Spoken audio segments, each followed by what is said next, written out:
नमस्कार दोस्तों, किसी ने सही कहा है, साहित्य समाज का दर्पण होता है।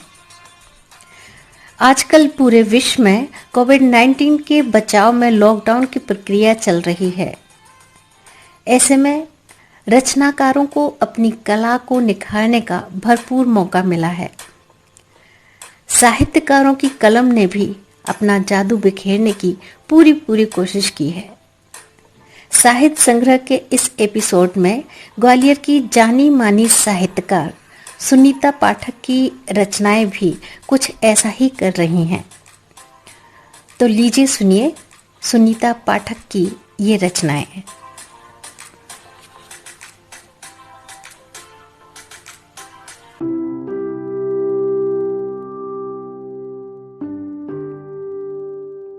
नमस्कार, मैं सुनीता पाठक लॉकडाउन के इस समय में मजदूरों की व्यथा पर अपनी एक रचना प्रस्तुत कर रही हूं।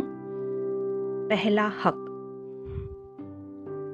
इन राहों पर पहला हक हमारा है, इन राहों पर पहला हक हमारा है। हमने इन्हें अपने हाथों से संवारा है, हमने इन्हें अपने हाथों से संवारा है।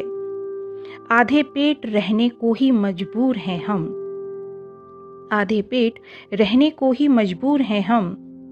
भरा हो पेट ये दुनिया को कब गंवारा है, भरा हो पेट ये दुनिया को कब गंवारा है।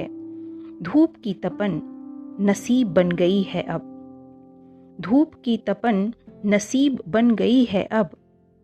छाँव दे न सका वो बादल आवारा है, छाँव दे न सका वो बादल आवारा है। बनाए आशियाने गुजरी सड़कों पर, बनाए आशियाने गुजरी सड़कों पर। अफसोस बस यही तो नसीब हमारा है, अफसोस बस यही तो नसीब हमारा है। अब गांव में मिलेगी जिंदगी हमको, अब गांव में मिलेगी जिंदगी हमको। बेकार गया वक्त जो शहर में गुजारा है, बेकार गया वक्त जो शहर में गुजारा है। दो रोटी के मोहताज रहे मेहनत कश, दो रोटी के मोहताज रहे मेहनत कश। कितना बेदर्द रूखा ये शहर तुम्हारा है, कितना बेदर्द रूखा ये शहर तुम्हारा है। अब न आएंगे कसम खा के जाते हैं, अब न आएंगे कसम खा के जाते हैं। गांव के बरगद ने हमें प्यार से पुकारा है, गांव के बरगद ने हमें प्यार से पुकारा है। धन्यवाद।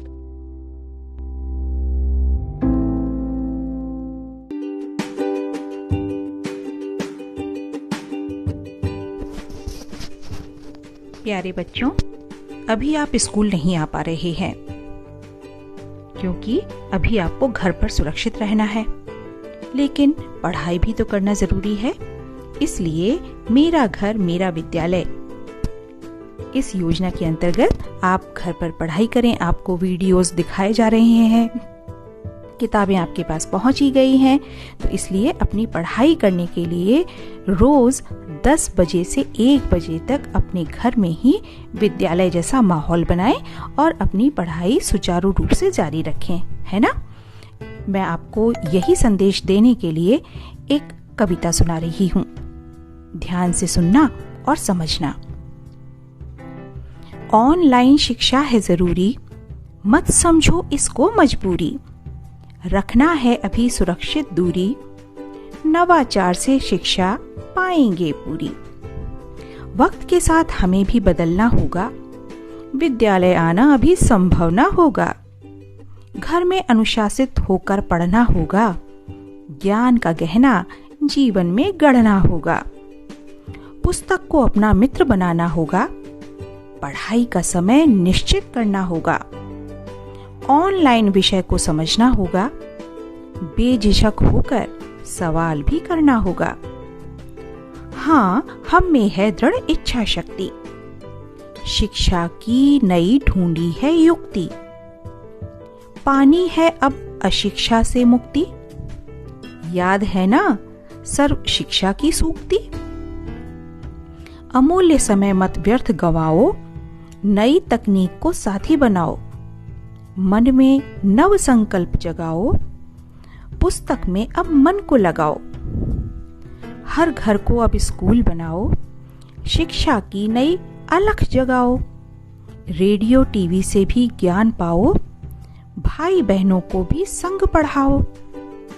हमारे बुजुर्ग हैं ज्ञान से भरे खजाने, सीखो बहुत कुछ किस्से कहानी के बहाने। संस्कृति के रंगीले लोकगीत सुहाने, सुनो जानो उनसे देशज शब्द नए पुराने।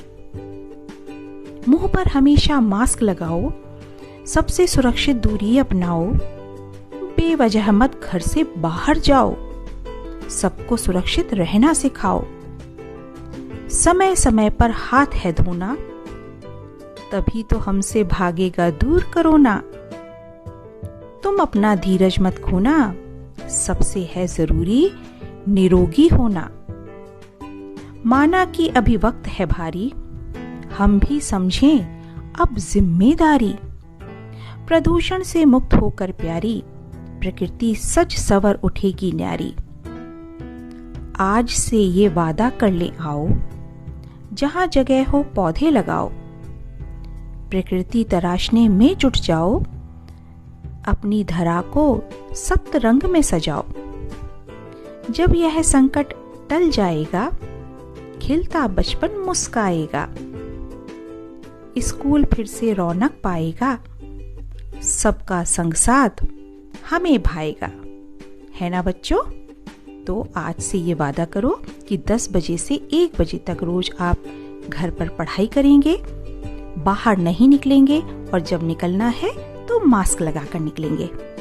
आपकी सुनीता दीदी की ये बात आप याद रखना।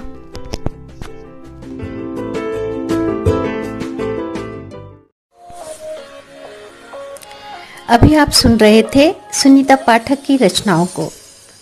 दोस्तों, उम्मीद है आपने साहित्य संग्रह के इस एपिसोड का भरपूर आनंद लिया होगा। धन्यवाद। जय हिंद।